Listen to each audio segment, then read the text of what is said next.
माणसाच्या इच्छा कधीही पूर्ण होऊ शकत नाही. इच्छा या बेलगाम घोड्याप्रमाणे असतात और मूर्ख ही उस पे स्वार होता है. गिरता है, सरपटत जातो. निरंकुश इच्छा असणाऱ्या माणसाचे हाल होतात. पण तुम्हाला हे कळत नाही. तुम्ही सगळ्या जबाबदाऱ्या आमच्यावर टाकून देता.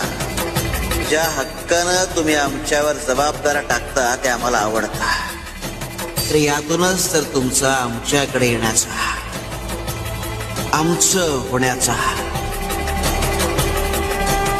आम्ही होण्याचा मार्ग मोकळा होतो.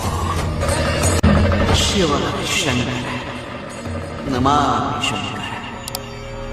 शिव शंकर शंभो.